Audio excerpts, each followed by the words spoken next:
Padre bendito, te damos las gracias, Señor, y acudimos a ti en este momento. Invocamos tu nombre para que tú nos guíes en este tiempo de estudio y de complementación para la ordenación de nuestros hermanos pastores en la IP Cristo P. Esperamos, Señor, que este tiempo sea de mucha bendición y podamos tener un espacio especial compartiendo este tiempo. Gracias por todo y tu amor y tu misericordia nos acompañe a lo largo de este tiempo. Estas 2 semanas que vamos a tener, esperamos, Señor, aprovecharlas de una manera muy especial. En el nombre de Jesús. Amén. Muy bien, aquí estamos. Ya lo veo, hermano Arturo, Carlos también. Esperamos a Jefferson que esté ya animándose. Les envío a ustedes el material del sílabo, ¿no? Básicamente vamos a trabajar de acuerdo a lo que ya hemos estipulado aquí, ¿no? Es historia de las confesiones, ¿no? Está de esa manera y lo vamos a ir planteando nosotros. Sí, es estudio de las confesiones, ¿ya? Estudio de las confesiones o historia de las confesiones, ¿no? Es básicamente el título va por ahí, ¿no? Y usando por lo menos la justificación que tenemos con respecto al trabajo, ¿ya? Nos lleva a nosotros a mirar un poco la justificación. Sabemos que la Reforma fue un movimiento de la Iglesia para afirmar la doctrina y la enseñanza que la Iglesia desarrolló a través de su historia. Y al perderse el sentido de esta, por la búsqueda de la institucionalidad y la centralidad, que fueron los factores que asentaron a la Iglesia de Roma, ¿no? Entonces se vio la necesidad de volver a la esencia de la doctrina. Y esa doctrina reformada, ¿no?, se manifiesta en confesiones que desarrollaron los diversos movimientos en Europa, porque también vamos a denotar que la Reforma no fue un movimiento unificado, ¿no?, sino más bien se manifestaron diversos movimientos reformados, ¿no? Es decir, diversas iglesias reformadas, diversos movimientos, ya que nos pintan diversos protestantismos, ¿no? Y es necesario comprender esto, expresarlas desde el lado de las tendencias que han habido o de los movimientos, como desde el lado protestante propiamente, del lado reformador y también de lo que se llama después la reforma radical o la reforma extrema, ¿no? Entonces esto también nos pinta una gama de manifestaciones digamos, de movimientos cristianos dentro del protestantismo reformador, ¿no? Esto orienta el curso orientado al desarrollo de historia de las confesiones de fe a lo largo de la historia de la Iglesia protestante y reformada, y tomando en cuenta el contexto de los siglos XVI y XVII, ¿no?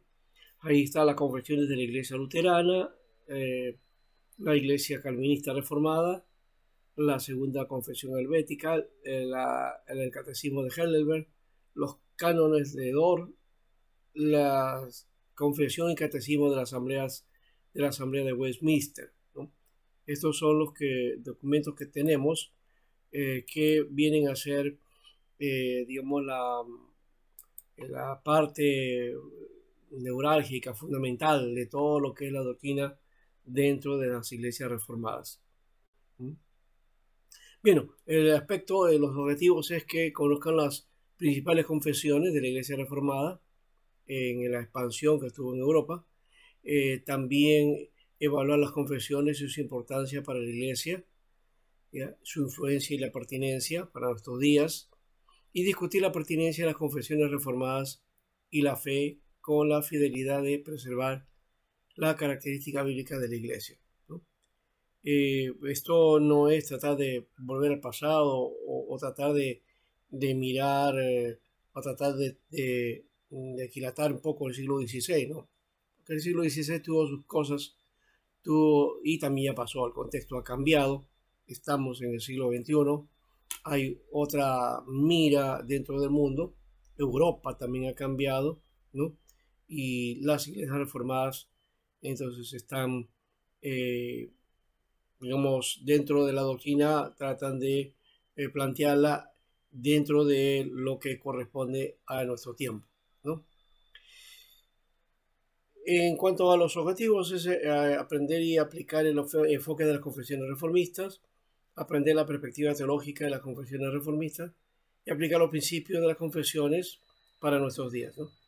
Creo que hay que tomar lo que dice el apóstol Pablo cuando menciona examinarlo todo y retener lo bueno, ¿no? ¿Qué de bueno podemos utilizar dentro de las doctrinas reformadas, ¿no? Eso es lo que nos plantea. Y en este primer momento vamos a tener aquí, es el curso desde las 7 hasta las 10, quizás nos quedamos un poquito más de las 10 por los tiempos de que empezamos tarde, pero vamos a tratar de ajustar todo lo posible. Vamos a tener un tiempo también de descanso de unos 10 a 15 minutos, más o menos, para extendernos, relajarnos, para que no sea muy tenso el tiempo, porque desde las 7 hasta las 10 de la noche o un poquito más sin espacio de descanso, es posible que algunos, digamos, un poco no sé si se duerme o se desvíe o de repente se cansa, ¿no? Entonces vamos a tratar de hacerlo lo más rápido posible en ese sentido. Y también dialogante. Ustedes pueden también interrumpir la clase en algún momento en el tiempo y hacer la pregunta pertinente, ¿no? Vamos a mirar la Reforma Protestante y las confesiones reformistas, todo, y como ya mencionamos de alguna manera, es estas confesiones reformistas están descritas en un documento que yo les he estado entregado también. Ahí está, Confesiones de Nicolás García y Confesiones Reformadas de Georg Plasker. Este de Confesiones Reformadas del siglo XVI es uno de los que a mí me interesó bastante y quiero que ustedes lo lean y hagan también un análisis y buscando un poco más en internet también puedan ampliar un poquito más este aspecto. Eso va a ser entonces el trabajo para el final, ¿ya? Y aquí está también como complemento la de Confesiones de la Iglesia de Oscar Briones, que en realidad ya es un resumen de resumen, ¿no? Pero lo básico está ahí en Confesiones y en Confesiones Reformadas. El documento que voy a utilizar ahora para ustedes es un documento que también es de Oscar Briones, me parece que es de él, y trabajado, sí, es de él, y es un documento de más o menos unas 60 páginas casi, ¿ya? Y que nos habla de la primera parte que tiene que ver con los credos, ¿no? Y también entramos a las confesiones también en ese aspecto también. Vamos a ir a mirar entonces, ahora sí, y bienvenido, creo ya está Jefferson, ¿no? Vamos a mirar ahora este material que también tenemos ya de un tiempo atrás. Esto creo que le va a ayudar a ustedes para un poco trabajar lo que corresponde a nuestra, a ubicarnos de alguna manera, ¿no? En este aspecto, ¿no? Vamos a ubicarnos ahí. Entonces, vamos a mirar un poco algunos conceptos. Doctrina, por ejemplo, ¿no? ¿Qué cosa es doctrina? Doctrina viene a ser un sistema de creencias que forman parte de una religión que a veces se utiliza para nombrar y caracterizar cada sistema como un todo, ¿no? Aquí, por ejemplo, podemos mencionar la doctrina cristiana, que bueno, no solamente doctrina cristiana, digamos, para una religión, doctrina judía, ¿no? Bien, se suele utilizar también para aspectos particulares de la creencia. Por ejemplo, la doctrina de la creación, la doctrina de la salvación, ¿no? La doctrina de la gracia. También la palabra doctrina tiene su acepción en diversos momentos. Es una palabra polisémica, ¿no? Es una polisemia. ¿Qué es una palabra polisémica? Que tiene diversos significados, ¿no? Por ejemplo, la doctrina jurídica. La doctrina jurídica, esto tiene que corresponde, ¿qué cosa? Al derecho, ¿no? A todo lo que es la... eh, las ciencias del derecho, ¿no? Los abogados trabajan ese aspecto, ¿no? Las ciencias jurídicas. Entonces, doctrina jurídica es uno. ¿Ya? Dentro de los militares también hay lo que se llama doctrina, que es la aplicación, ¿no? De cómo se hace o cómo es la estrategia de la guerra, ¿no? ¿No? De qué manera entonces se plantean la doctrina para eso, ¿no? En fin, entonces la palabra doctrina tiene varias acepciones. Ahora, las creencias particulares constituyen un conjunto más o menos coherente si es el contexto del todo donde cada doctrina habría de ser entendida y evaluada, ¿no? Entonces hay creencias particulares y que constituyen el conjunto que llamamos doctrina en una manera ya general. Entonces existe la doctrina cristiana que abarca otros aspectos, ¿no? Doctrinales. En el Nuevo Testamento, para esta palabra se usan dos palabras de griego, ¿ya? Porque doctrina implica también enseñanza, por lo menos en el sentido que aparece en el texto. Y por eso aquí está la palabra didascalía. Didascalía es el acto de enseñar, ¿ya? Y también es el contenido de la enseñanza. Así que ese contenido de la enseñanza sería la doctrina, ¿no? Doctrina, entonces, sistema de creencias o es un sistema de enseñanza, un sistema de enseñanza. Se usa en relación con la enseñanza de los fariseos, por ejemplo, Mateo 15, el capítulo 9 también, y versículo 7, capítulo 7 y versículo 7. También están entonces aquí indicados, ¿no? Cuando la Biblia habla de la doctrina de los fariseos, es la enseñanza de los fariseos. También se menciona en Colosenses y en Efesios, ¿no? En las epístolas pastorales aparece en referencia a un cuerpo de enseñanza utilizado como regla de ortodoxia, ¿no? La doctrina de los apóstoles, ¿no? O la enseñanza de los apóstoles. Luego está la otra palabra que está en relación con la primera, ¿no? Didaje. Didaje viene a ser el acto o contenido de la enseñanza, ¿no? También tiene casi parecido el significado, ¿no? Didascalía es contenido de enseñanza y didaje es también contenido de enseñanza, pero es el acto de enseñar, ¿no? Igual, tienen el mismo significado de alguna manera ambos, ¿no? Didascalía y didaje. Solo que hay un aspecto que en la Biblia está relacionado a la enseñanza de Jesús, ¿no? La didaje está relacionado a la enseñanza de Jesús, Mateo 7:28.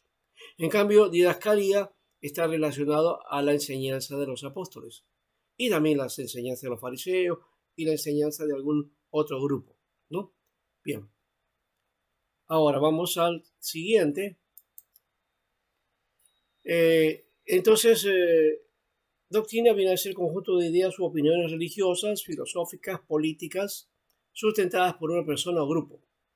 Ya hemos dicho doctrina cristiana, doctrina tomista, doctrina socialista, ¿no? plática que hace el pueblo. También eso es doctrina, explicándole la doctrina cristiana, ¿no? En América, los pueblos de los indios recién convertidos, ¿ya? También se le conocía como doctrina, ¿no? Cuando todavía no se habían establecido una parroquia, entonces los curas doctrineros, ¿no?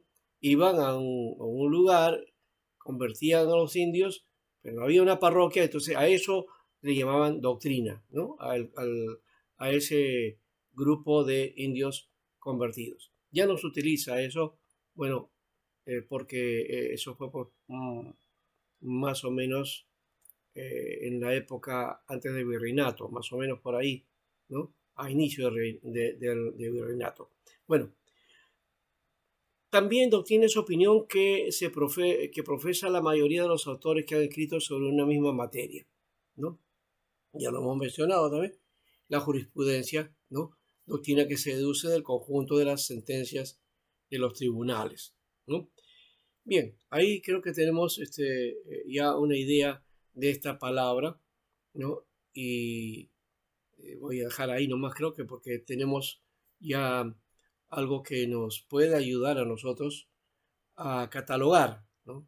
Lo que corresponde a la palabra doctrina. Entonces, simplemente para decir que la palabra latina doctrina significa enseñanza y las creencias religiosas son formuladas en el proceso de instruir a los nuevos. Enseñanza que se da para instrucción de alguien. Bueno, eso está desarrollado en lo que se llama catecismo, ¿no? Catecismo. Bien, siguiendo entonces, vamos a la palabra dogma. Dogma es expresión de una doctrina declarada por una autoridad religiosa que excluye a otras, ¿no? Entonces el dogma es lo que se expresa, se establece, se declara, ¿no? Y es declarada por una autoridad religiosa. Es decir, la autoridad religiosa puede ser un Sanedrín, una institución, un presbiterio, podemos hablar también de una diócesis, en fin, cómo esté agrupado, ¿no? O por ejemplo, como utilizan en algunas instituciones, ¿no? A, no le llaman denominación, sino tienen otras formas de expresar esto que tiene que ver con la autoridad, ¿no? Dogma, entonces, dogma es la palabra doqueo, que significa que ha llegado a la conclusión, ¿no? Es la convicción, y llegó a ser designación de resolución o decreto que era firme y especialmente público, ¿no? Entonces, eso es lo que significa el dogma, ¿no? Aquello que es resolutivo, que se ha decretado y que es establecido, ¿no? Establecido. Pastor Alberto, Sí, sí. eh, la duda que tengo es si usted está mostrando las demás diapositivas, porque aquí me sale como que se ha congelado una sola diapositiva. Nos estamos tomando las diapositivas. A ver, no sé si O sea, hay. ahorita solamente estamos con la primera, que es análisis de la historia de doctrinas. Vamos a ver, entonces vamos a tratar Sí, porque de estamos ver tratando de seguir y no. cómo hacer. Ya, no te preocupes. Ya. A ver, ¿se puede ver ahí? Ahora sí, ahora sí. Ya. A ver, vamos a ver si podemos avanzar. Am,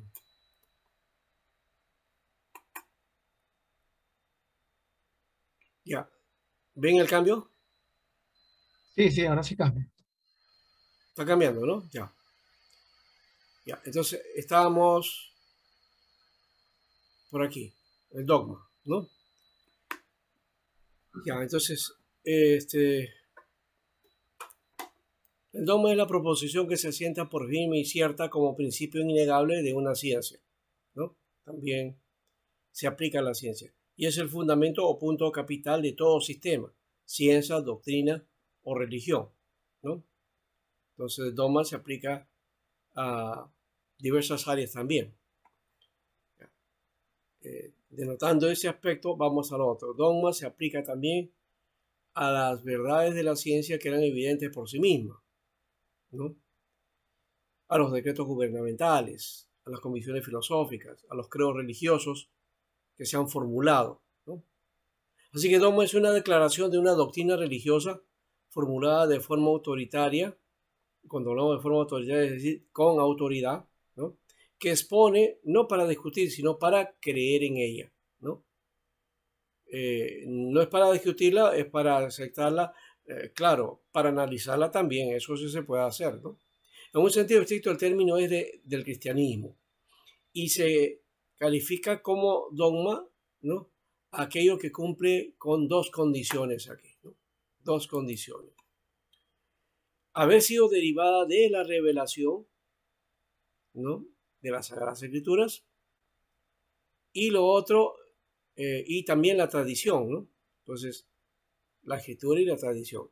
Y es promulgada por alguna autoridad eclesiástica dotada de autoridad, ¿no? Desde esa perspectiva está el aspecto. Miren, básicamente nosotros utilizamos las escrituras como para desarrollar todo aquello que es doctrina, pero también las iglesias van acuñando, ¿no? La forma de cómo van desarrollando su doctrina, entonces eso también es parte de la tradición, ¿ya? Y lo otro es la autoridad eclesiástica, que tiene la autoridad, ya hemos dicho, puede ser un concilio, ¿no? Puede ser una diócesis, puede ser un presbiterio, ¿no? En fin, la forma en que esté organizada la iglesia, ¿no? Esa es la autoridad y la que determina entonces qué es lo que hay de creerse, ¿no? Y desarrolla de paso también lo que corresponde a las confesiones o los estatutos y la doctrina correspondiente, ¿no? Algunos dogmas formulados por los concilios ecuménicos de los primeros siglos de la Iglesia todavía poseen el asentimiento de la gran mayoría de los cristianos, tanto en el Oriente como en el Occidente. No vamos a entrar a esto de los concilios ecuménicos porque es bastante largo, ¿no? Y es para todo un curso, ¿no? Solamente estamos mencionando. Cuando hablamos de los concilios estamos hablando de la época de los padres de la Iglesia, que fueron ellos los que nos fueron dando, ¿no? Las pautas para las doctrinas que luego se han afirmado como dogmas y han pasado a ser parte de la iglesia, ¿no? Y de la enseñanza de la iglesia. Entonces, por ejemplo, la definición de la persona de Cristo en el Concilio de Calcedonia, 451 después de Cristo, ¿no? Este es uno, ahí se definió. Otros dogmas aparecieron más tarde y son obligatorios solo dentro de la Iglesia Católica Apostólica Romana. Algunas, otras sí son en general para todas, ¿no? Por ejemplo, los dogmas marianos de la Inmaculada Concepción, eso no nos corresponde a nosotros, tampoco el de la Asunción. Y el dogma de la infalibilidad del Papa tampoco, ¿no? Esos son enseñanzas o dogmas que no compartimos nosotros, ¿no? Ahora, incluso los dogmas más reverenciados, como todas las afirmaciones doctrinales, se ven afectados por el relativismo cultural también, y de esa forma deben volver a replantearse y ser nuevamente expresadas.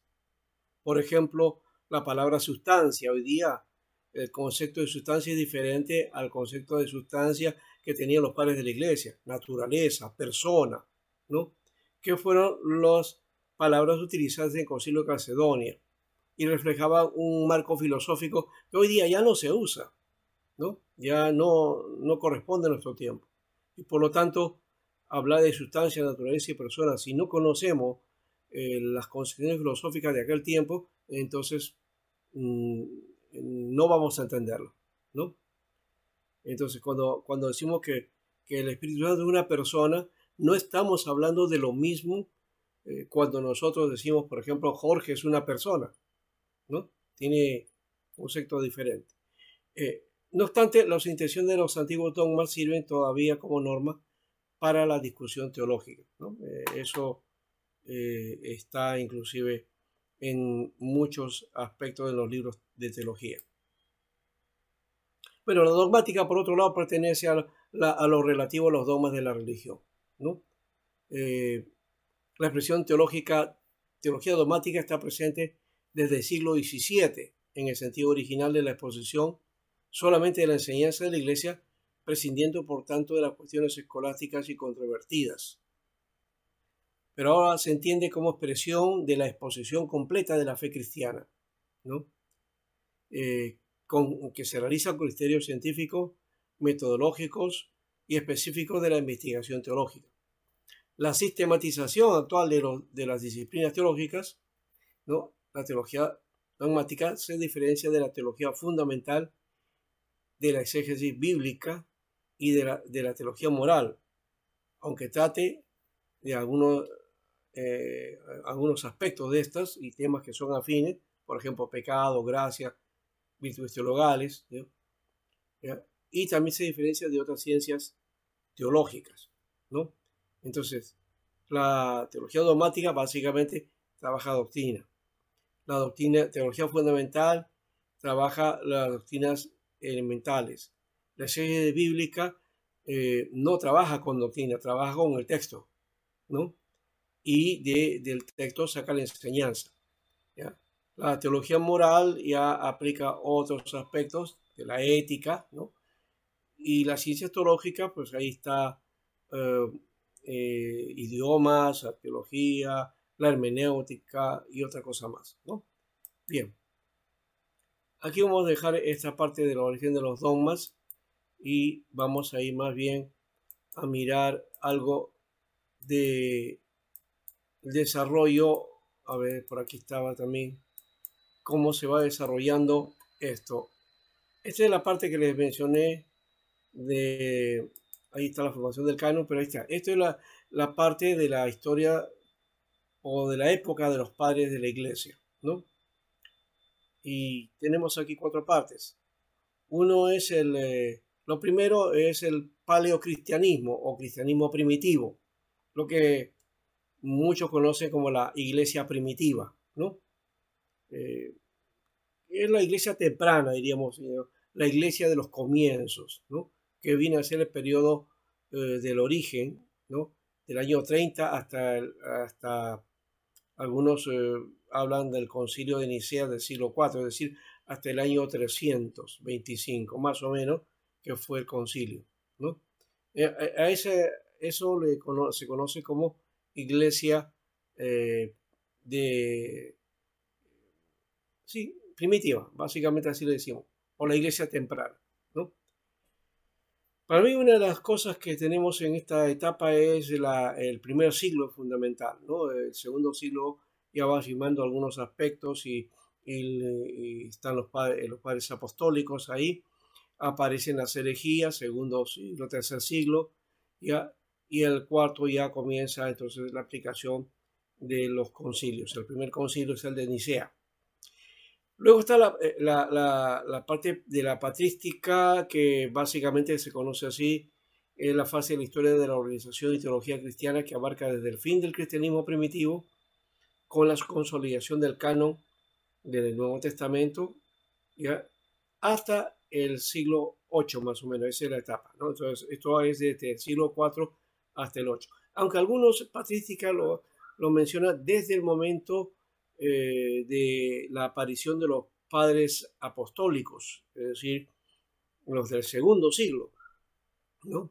Cuando ya mueren los discípulos, los apóstoles, los discípulos de los apóstoles quedan a cargo de las iglesias y ellos van a dirigirlas. Entonces, a esa etapa se le va a llamar padres apostólicos, ¿no? Entonces la patrística aparece por ahí. Vamos a ver otro cuadro por ahí.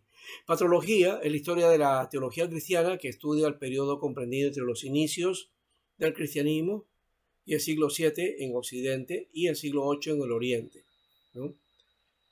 Los padres de la iglesia, entonces, grupo de pastores y escritores eclesiásticos, obispos en su mayoría, de los primeros siglos del cristianismo, cuyo conjunto doctrinal es considerado fundamento de la fe y de la ortodoxia de la Iglesia. De ahí viene nuestra doctrina. Es decir, cuando hablamos de la doctrina cristiana, hay que darle gracias a Dios de alguna manera que ellos, los padres de la Iglesia, fueron los que nos dieron el sentido de lo que tenemos en la doctrina, ¿no? Entonces, aquí está, digamos, tres momentos que aparecen aquí. Aquí está, por ejemplo, la figura de la paloma, que habla del cristianismo inicial o primitivo. Los cristianos de la persecución, aquí está el pescado. Y luego, cuando ya la Iglesia va a desarrollar su doctrina, a partir de 325, esta figura es le llaman el crismón, que viene a ser la palabra, las dos letras de la palabra Christos en griego, ¿no? La X que aparece acá es una J, en realidad es una J, ¿no? Así se llama la letra en griego, J, y esta letra que parece P es una Ro, ¿no? Entonces, J y Ro son las letras iniciales de Cristo, ¿no? Entonces, esta, según algunos dicen, según la tradición y el mito, es que Constantino vio esa señal en el cielo, ¿no? ¿Ya? Y unas letras que decía, con este signo vencerás, ¿no? Y comenzó a hacer sus luchas en el nombre de Cristo, ¿no? Bien, aquí están los padres de la iglesia que ya mencioné. Entonces ahí está padres apostólicos, luego padres antinicenos y padres postnicenos, que está hablando de los de la época antes del concilio de Nicea y después del concilio de Nicea, que también podemos hablar de padres diríamos arrianos y antiarrianos, ¿no? ¿no? También se puede clasificar de esta manera: padres apostólicos, siglo I al II, padres apologistas, segundo al tercero, y la edad de oro de los padres, siglo IV hasta el VIII. En esta etapa de la edad de oro es donde se desarrolla la doctrina, ¿ya? Claro, después hay luchas entre los griegos y los latinos, y en el siglo XI, ¿sí? En 1054, los griegos, o llamados también ortodoxos, se salen, ¿no? de la iglesia. Bueno, no se salen, sino se produce la división, ¿no? entre la iglesia ortodoxa, ¿no? y la iglesia latina, ¿no? Pero ya teníamos la doctrina que se va desarrollando por todo este tiempo, ¿no? Entonces, esta es la etapa, ojo, en la edad de oro de los padres de la iglesia. Ahí se formula la doctrina y los dogmas que hoy tenemos, ¿no? Ya, hasta ahí con los padres de la iglesia, ¿ya? Claro, hay algunas cosas, los logros más bien de ellos, la formulación de los credos, que ese es básicamente lo que queremos llegar. Hay 4 credos: el credo apostólico, ¿no? que tenía como propósito defender la doctrina de Cristo como el verbo encarnado y con su nacimiento virginal. Lo otro es el credo atanasio o el credo atanasiano, que tenía como propósito defender la doctrina de la divinidad de Cristo y la Trinidad, ¿no?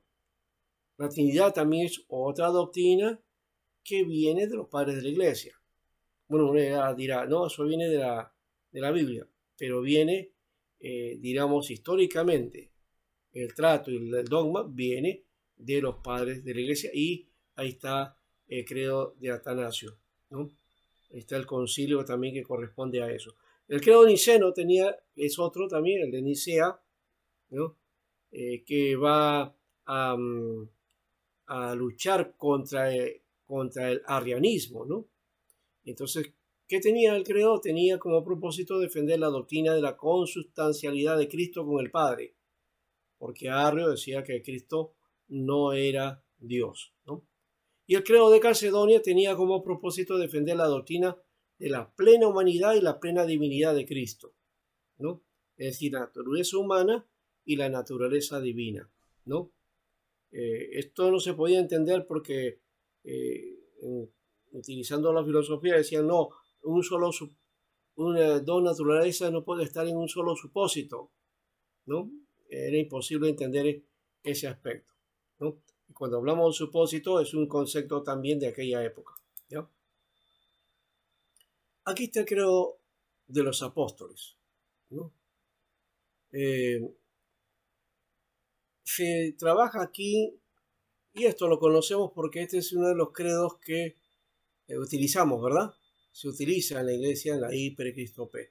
No sé cuánto se utiliza o lo utilicen ustedes, pero esto es una de las prácticas que se hacen. Recuerdo en el seminario STEC Perú, en los momentos de devocional y especialmente en reuniones especiales, siempre se recitaba el credo, ¿no? Entonces al comienzo, el credo de los apóstoles siempre estaba presente, ¿no?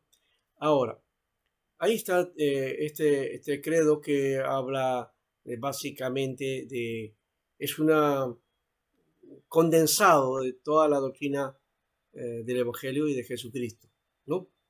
Y de hecho tiene una concepción trinitaria también, y tiene una concepción eclesial, porque habla de la iglesia, ¿no? Y, por supuesto, está la resurrección y la vida eterna, ¿no? Esos son elementos que encontramos aquí. Por supuesto, no debo obviar también de que está, de hecho, antes de todo esto, el sacrificio, ¿no? ¿No? Cómo nació Jesús, concebido de la Virgen, de una forma virginal, ¿no? Crucificado, murió, enterrado que descendió a los infiernos, un concepto que está también ahí, y luego resucitó, ¿no? Y que está a la diestra del Padre y que Él volverá. Es decir, todo el resumen del Evangelio está aquí en esto credo de los apóstoles, ¿no? También aquí hay que denotar otra cosa. Cuando habla de la iglesia que cree en el Espíritu Santo, de hecho, hay una neumatología también aquí, ¿no? Y un concepto de la presencia del Espíritu Santo en la obra. La iglesia, ¿no? Que es santa y es católica, ¿no? En el sentido de que es universal, porque la palabra católica no le corresponde a la iglesia de Roma, ellos lo han asumido y por eso, porque lo han asumido, la iglesia que salió de la iglesia católica ya no utilizó esa palabra y utiliza más bien otra concepción y se conoce como protestante o evangélica, ¿no?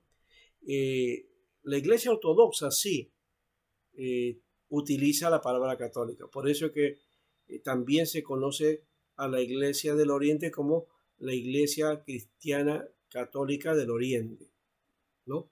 O también como iglesia cristiana ortodoxa católica o iglesia cristiana o iglesia católica ortodoxa, ¿no?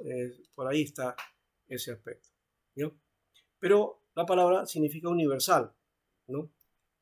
Y de hecho que todos somos de alguna manera, según el concepto universal, tanto protestantes, católicos, ortodoxos, somos parte de la iglesia universal.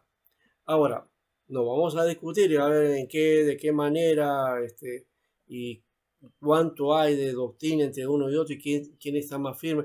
Ya, eso es en otro momento. No nos toca ahorita hablar acerca de eso, ¿no? Podría ser en apologética de repente o de repente en otro momento, ¿no? Bien, aquí está el credo de Atanasio, ¿no?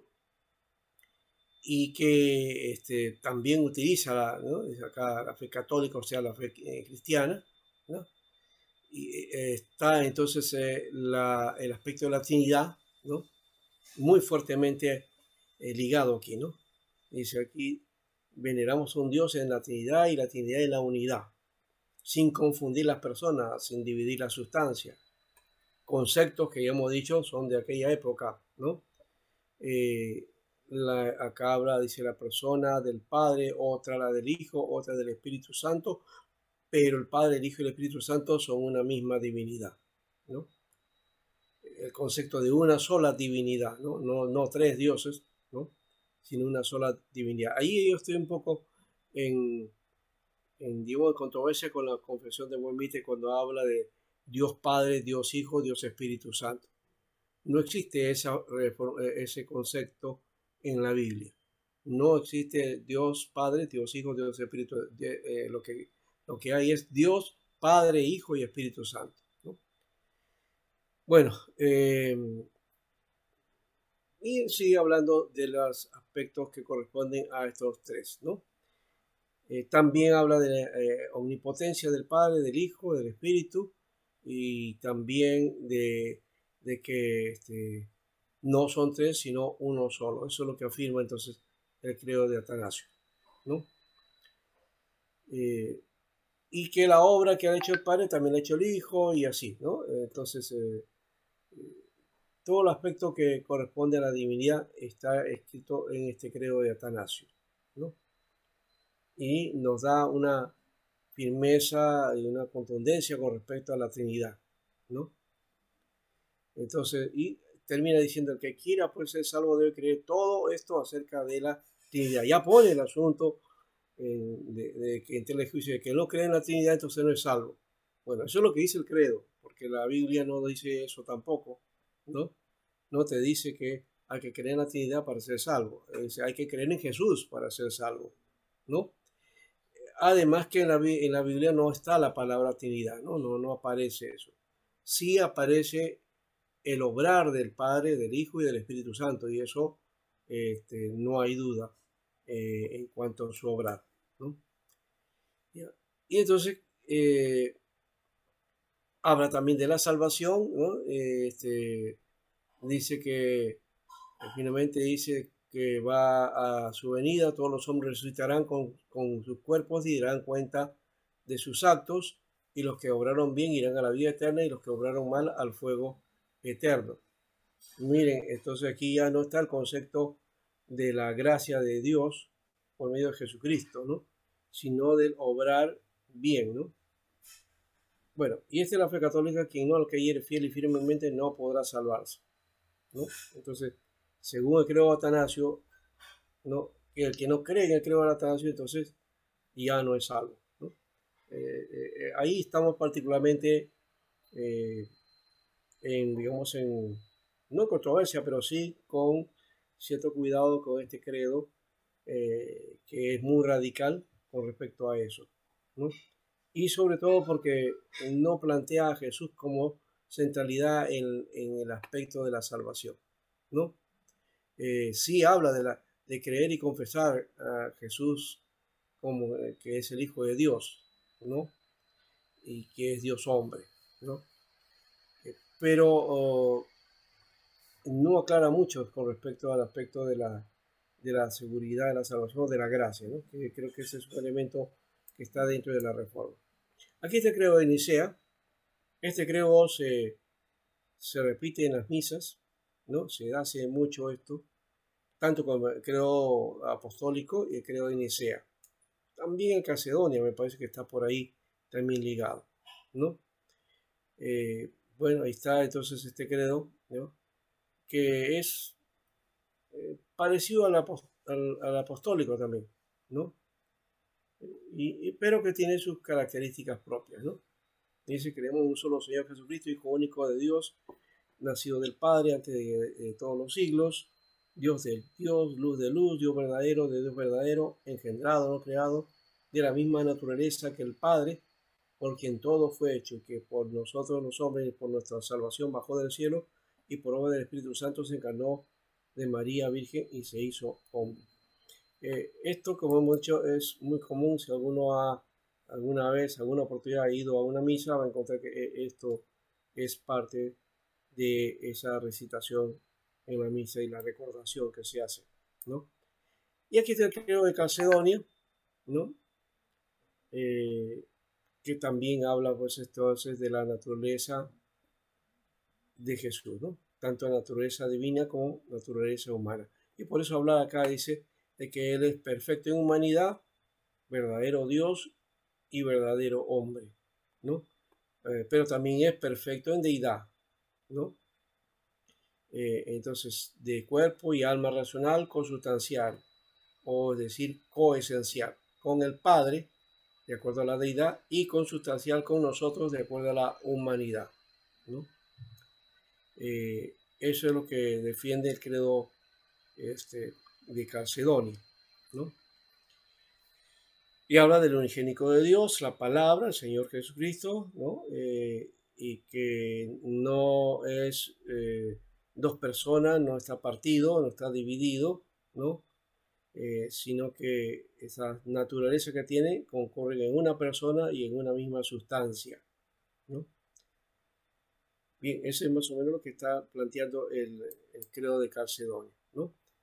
Hasta ahí vemos este aspecto y tenemos también aquí, y les voy a... Aquí está también lo que menciona, esto también se lo voy a compartir. Esto de resumen lo hizo nuestro hermano Oscar Briones también, tratando de plantear es lo mismo, ¿no? Credo de los apóstoles, el credo niceno, ¿no? Y aquí en el credo de los apóstoles lo que ha hecho es describir, ¿no? O transcribir el credo. En el de credo niceno, en el concilio de Nicea, dice está formado sobre la base del credo de los apóstoles, y la cláusula relativa a la divinidad sustancial de Cristo fue agregada por el Gran Concilio de Nicea en Bitinia 325, y lo que se refiere a la divinidad y personalidad del Espíritu Santo se añadió en el segundo concilio ecuménico reunido en Constantinopla en 381.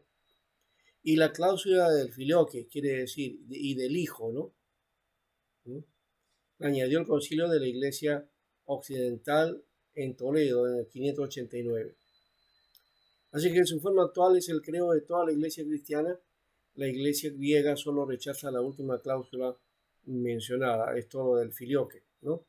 Cuando dice que habla acerca del Espíritu Santo, creo que esa es la controversia que tienen nuestros amigos ortodoxos, ¿no? Cuando habla, a ver, de esta manera, ¿no?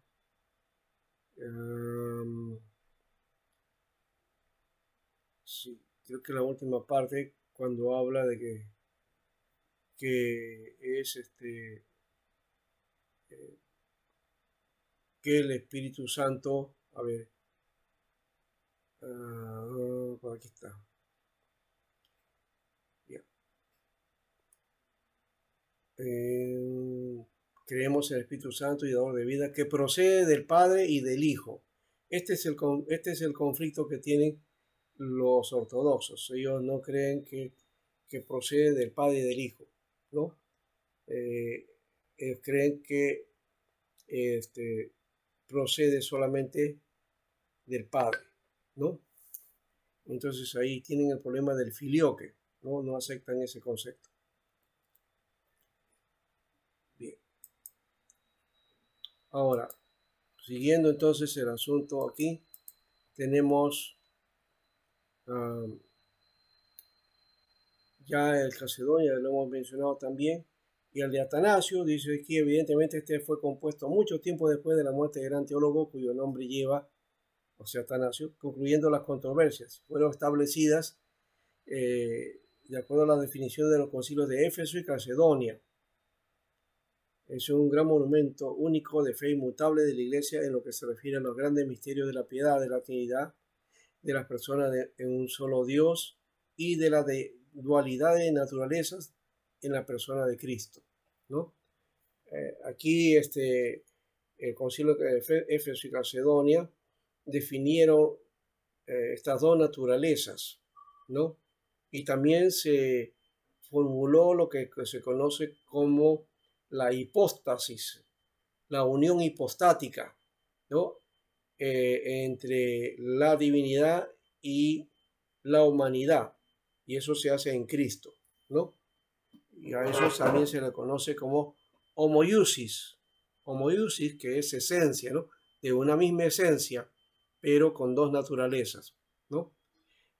Han habido, por supuesto, también otras tendencias, es la del monofisismo, que habla de una sola naturaleza, y la del dioficismo, que se plantea dos naturalezas. Y el concepto creo Atanasio, entonces es de corte diofisitas, es decir, dos naturalezas, ¿no?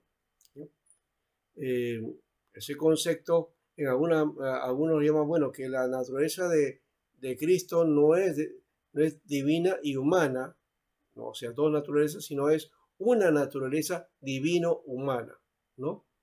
Ese es el concepto, o una forma de concepto monofisista también. Bien.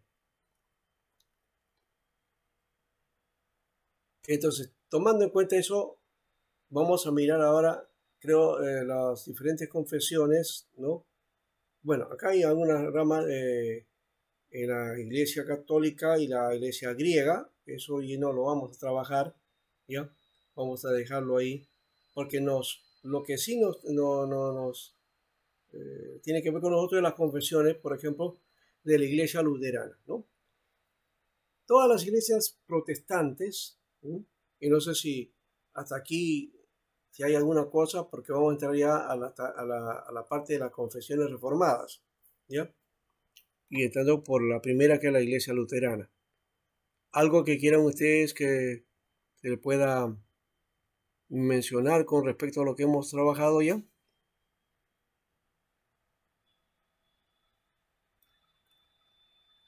Esta parte que está aquí de la doctrina de la Iglesia Católica y la de la Iglesia griega, católica griega, eso yo se lo dejo a ustedes también para que en el estudio que hacen, en el trabajo pastoral, sería bueno que también utilicen o traten de buscar, ¿no?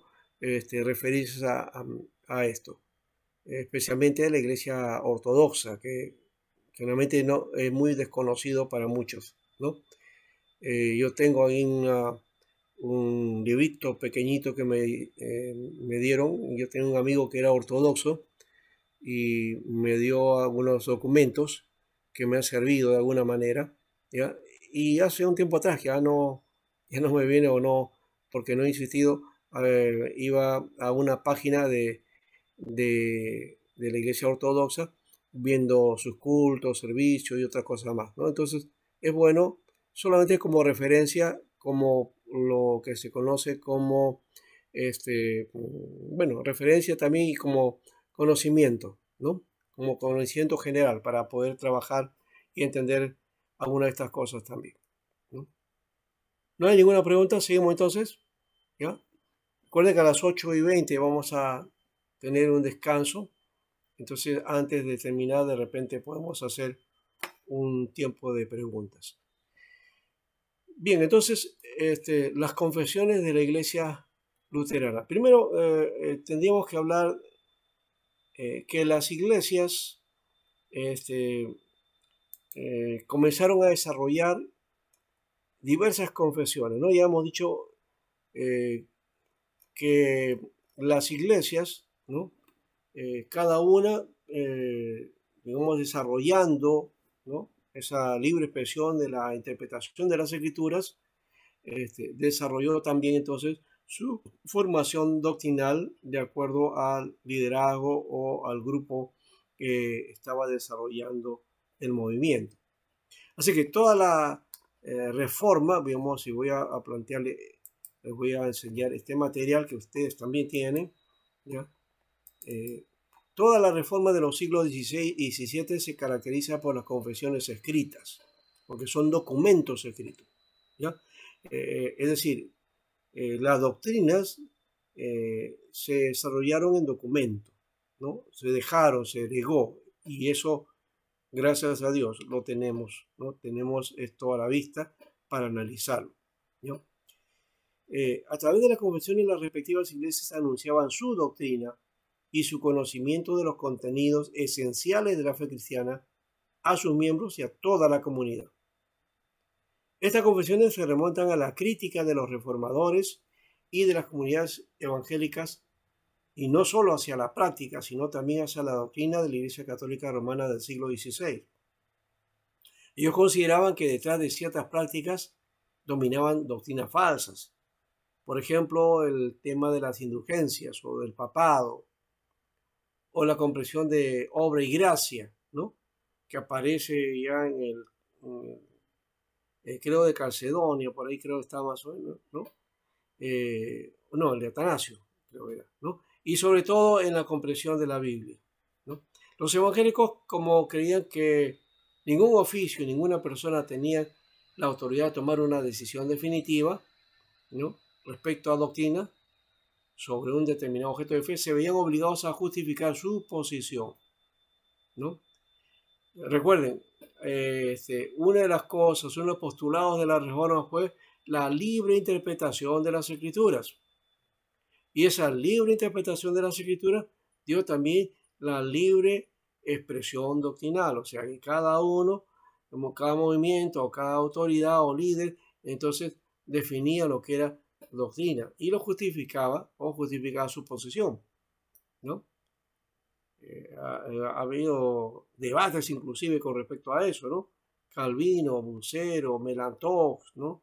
Y otros más, dice, las reuniones que hubieron entre ellos discutiendo acerca de doctrina, ¿no? Y cada uno tenía su posición y compartían, pero no afirmaban más bien la posición que cada uno tenía, ¿no?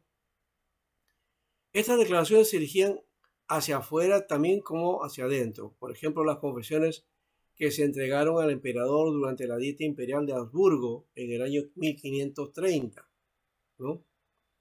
La confesión de Habsburgo, ¿ya? Estaba en latín, ¿ya? La Confessio Augustana, ¿ya? Y esa fue una de las que se conoce también como confesión luterana, ¿no? Y la otra, la de Ulrico Zwinglio, o Ulrich Zwinglio, Fidei Ratio. Fidei Ratio es la razón de la fe, la razón de la fe. Más importante era aún la función que tenían estas confesiones, sirviendo para la enseñanza y la educación de los miembros de la comunidad, ¿no? De las comunidades que ellos tenían. Estas también incluían catecismos, una palabrita que no es muy común dentro del mundo evangélico, pero que está presente en el protestantismo histórico, es decir, en las iglesias protestantes que se conocen como iglesias históricas, ¿no? Entonces ahí está la iglesia luterana, la iglesia presbiteriana, la iglesia anglicana, ¿no? Y también la de los hermanos libres. Un tercer objetivo de las confesiones es la delimitación de la propia doctrina de las falsas enseñanzas. Muy bien. Entonces, aquí tenemos más o menos esa introducción y vamos ahora sí al lado de que corresponde a la iglesia luterana, ¿no? Las iglesias protestantes de la Reforma, especialmente en el tiempo de la Reforma, se dividieron en dos grandes familias. Una fue la luterana, que incluye todas a las cuales se les dio el carácter del reformador, pues de Lutero, ¿no? Y la otra es la iglesia reformada, que por otra parte incluye todas las que derivaron del pensamiento de Calvino, ¿no? Entonces, la luterana básicamente se conoce más bien como protestante, no tanto como reformador, ¿no? Y el carácter, o mejor dicho, la nomenclatura reformada, viene entonces del pensamiento de Calvino, ¿no? De todos los que siguieron el movimiento calvinista, ¿no? Entonces la iglesia luterana la componen todos los protestantes de Alemania y de las provincias bálticas de Rusia, ¿no?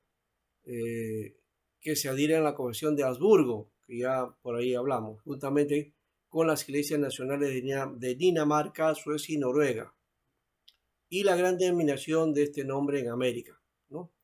La iglesia luterana.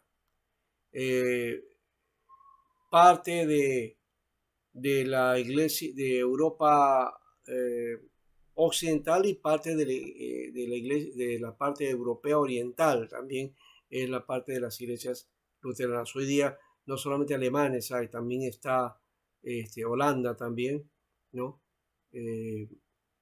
Finlandia y otros más que son también parte de esta tradición luterana, ¿no? Aquí entonces está la Confesión de Habsburgo. Ya, los autores fueron Lutero y Melanchthon, ¿no? Otro personaje importante de la Reforma protestante, firmada por los jefes de los príncipes protestantes y fue presentada al emperador y a la Dieta de Augsburgo en 1530. Es la confesión más antigua, ¿ya? Y que es la base de la teología luterana, ¿no? Y es el modelo aceptado por dichas iglesias, ¿no? Es el modelo universal. Entonces, todas las iglesias luteranas tienen esa característica. La apología, si la defensa de la Confesión de Habsburgo fue preparada por Melanchthon y firmada por los teólogos protestantes de Esmalcalda en 1537, ¿no? También están los catecismos mayor y menor preparados por Lutero, el primero para el uso de los predicadores y maestros y el segundo como guía para estudiar a los jóvenes. Creo que esa ha sido la característica de estos catecismos, ¿no? Cuando se llama mayor es a predicadores y maestros y el menor para los jóvenes, los niños, ¿no? Igual está el credo, la confesión de Westminster también tiene catecismo mayor y menor, ¿no? Esa va a ser la tradición de las confesiones, ¿no? A lo largo de las confesiones protestantes, ¿no? O reformadas. Los artículos de Mascalda, elaborados por Lutero y firmados por los teólogos evangélicos en febrero de 1537, que llevan entonces este nombre, ¿no?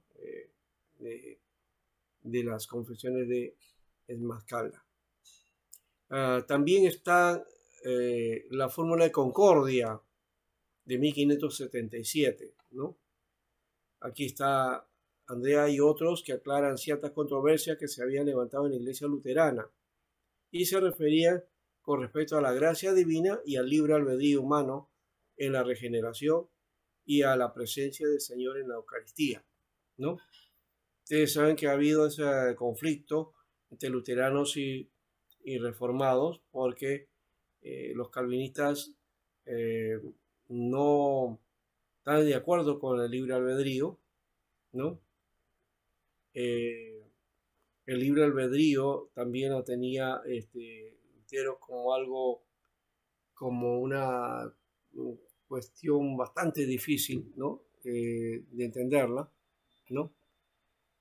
Y se tiene la idea de que no existe libre albedrío también, ¿no? Hay en otras convenciones o otras religiones la idea del libre albedrío en el hombre, ¿ya? Pero se tiene también la doctrina de que el hombre pues, no es libre para tomar la decisión, ¿no? Ya está predestinado. La predestinación ya nos plantea ahí un conflicto, ¿no? Con el libre albedrío. Y en cuanto a la presencia del Señor en la Eucaristía, ahí sí diferenciaban entre Lutero y Calvino, porque Lutero sí creía en la presencia del Señor en la Eucaristía y le llama, los luteranos le llaman así, le llaman consubstanciación, ¿no? Entonces, ya no es la forma en que aparece en la Iglesia Católica que el pan y el vino se convierten, ¿no? En cuerpo y sangre de Jesucristo, ¿ya? Que ahorita me olvido el nombrecito con que se conoce ese concepto, pero la consubstanciación entonces corresponde a la iglesia luterana, ¿no?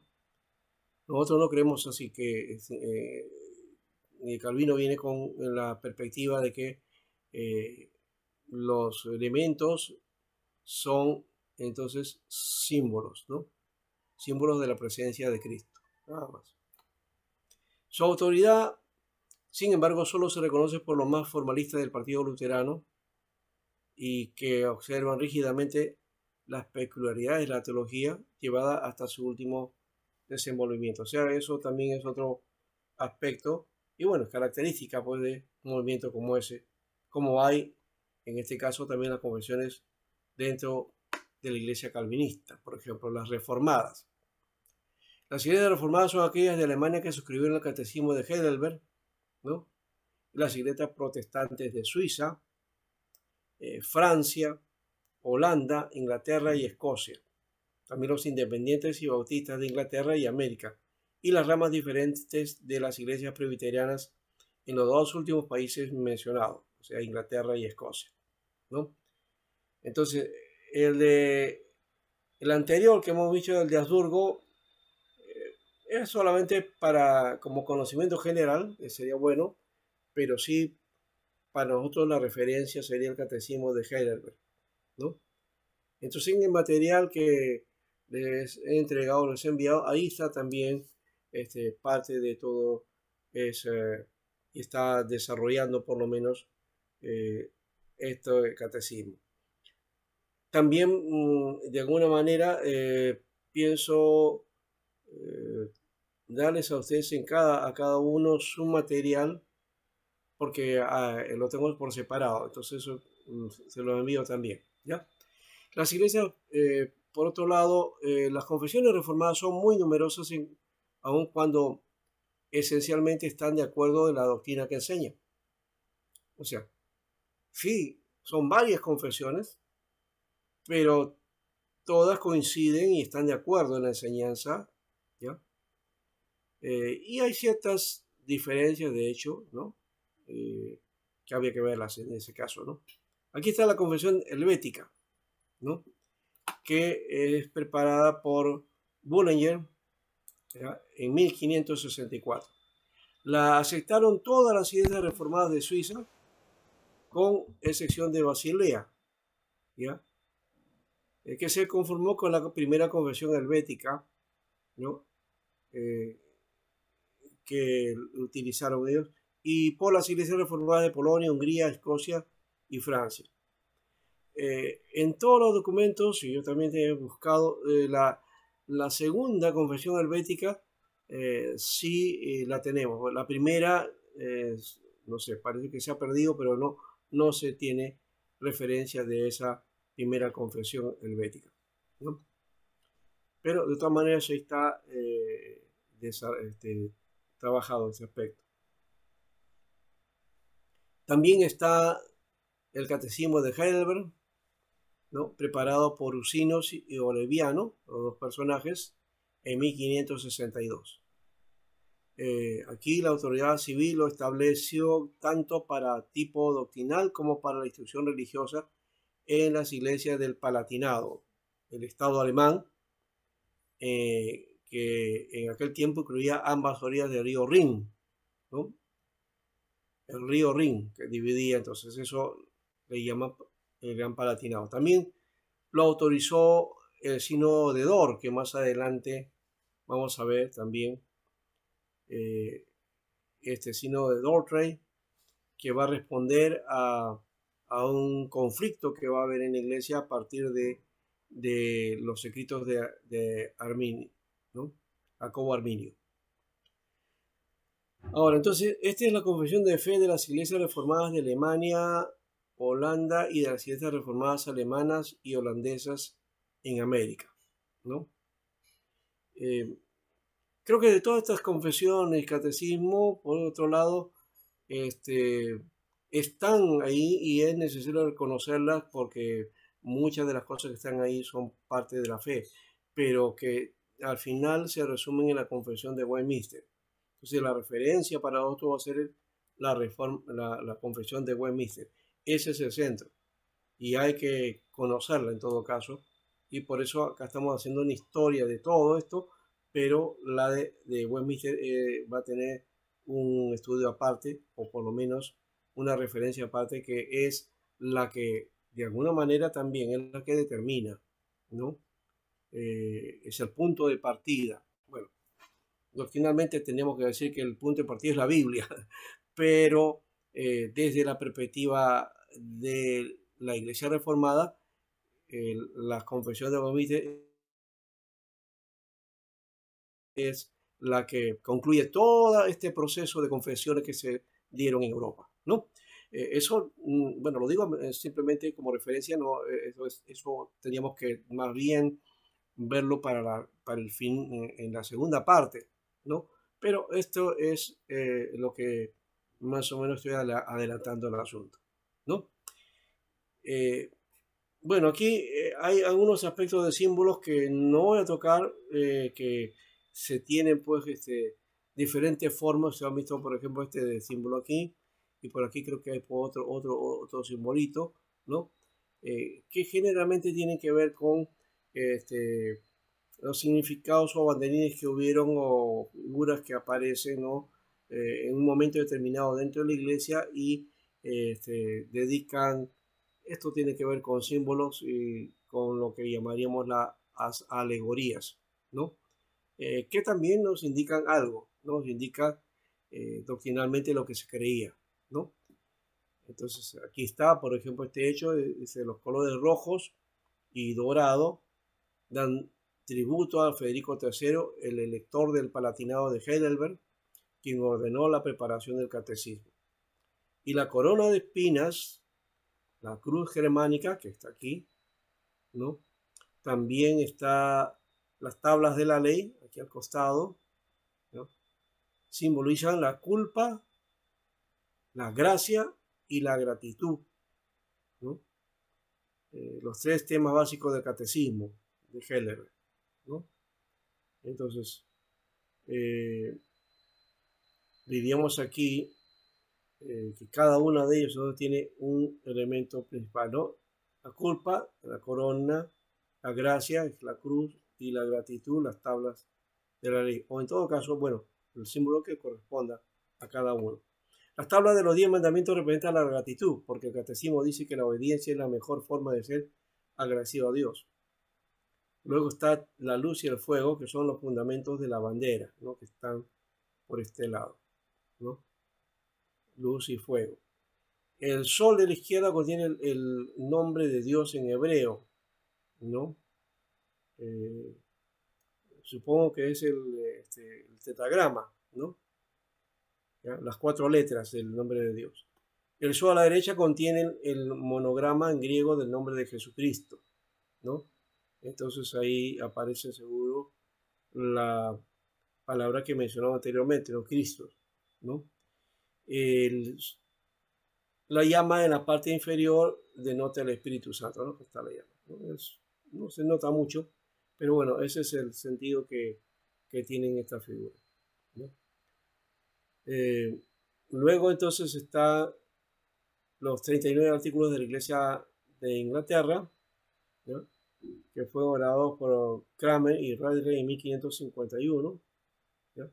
Y al revisarlos por orden de la reina Isabel en 1562, los obispos los redujeron al número actual, ¿no? El día a día no tiene. Y estos artículos son calvinistas en la doctrina y son el tipo doctrinal de las iglesias episcopales de Inglaterra, Escocia, América del Norte y las colonias inglesas. Esa es una curiosidad porque la iglesia anglicana es de corte episcopal, pero que tiene, digamos, aspectos calvinistas en su doctrina, ¿no? Bien, hasta ahí vamos a dejar este tiempo y vamos a un tiempo de descanso, ¿les parece? Si no hay alguna pregunta.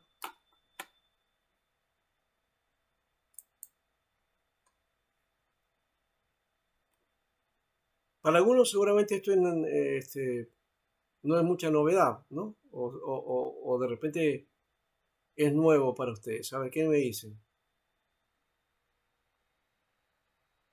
Es la primera vez que están escuchando esto, que ha habido serie de confesiones de las iglesias europeas, de la iglesia protestante, reformada. ¿Mm?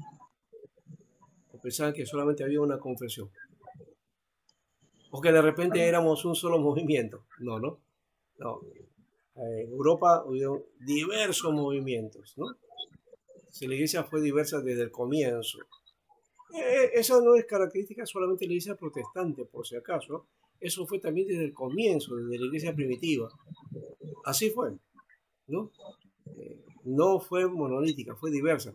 Es la iglesia de Roma la que quiere hacer una perspectiva monolítica de la iglesia, ¿no? Para tener dominio. Y claro, lo logró finalmente, pero en perjuicio de la iglesia, de la iglesia del Señor, ¿no? Bien, entonces Bien. terminamos en esto y vamos a descanso. ¿O hago una pregunta por ahí? Arturo, creo que veíamos su... Pastor, sí, para mí es bastante nuevo porque, como digo, le decía al profesor anterior también que acá en Pucallpa yo estudié en un instituto de la región, pero los profesores, ninguno son presbiterianos. Acá no se conoce el presbiterianismo como una iglesia, no en Pucallpa, solamente Pastor Juan su presbiteriano y no hay más. Entonces, y no se tiene justamente ese conocimiento de lo que es la iglesia presbiteriana. Como que no existe la iglesia presbiteriana, pero es grande en el mundo, ¿no? Entonces, pero esas enseñanzas acá muy poco y es interesante, ¿no? Voy a padecer un poco en este curso, ¿no? Porque tiene bastante historia. Sí, sí, sí. Historia, bastante historia, ¿verdad? ¿No? Entonces, qué bueno, ¿no? Pero algo si quiero un poquito vamos a ir aprendiendo, pastor. Gracias. Muy bien. Espero su Gracias. paciencia nada más. No, está bien, correcto. Le vamos a dar el espacio también para sus trabajos. Le he mandado 3 separatas, pero vamos a mandar también libros y otras cosas, y otras separatas también de las propias confesiones, ¿no? De cada una de las que tengo, para que puedan ustedes tenerla como referencia y hacer su material finalmente, ¿no? Amén. Muy bien. Vamos entonces al descanso, ¿ya? ¿Ya? Unos 10 minutos, ¿ya? Ya. Listo. Ya. Vamos a... Sí, Pastor sí. Sánchez, buenas noches. Había entrado solamente para saludar a todos los estudiantes y felicitarles al doctor Arturo, Jefferson, Carlitos y Lincoln, ¿no? Dios les bendiga grandemente y un abrazo y sigan adelante, ¿no? Gracias, bendiciones. Gracias, Pastor David. Muy bien. Vamos entonces al descanso. Volvemos dentro de unos 10 minutos, ¿ya?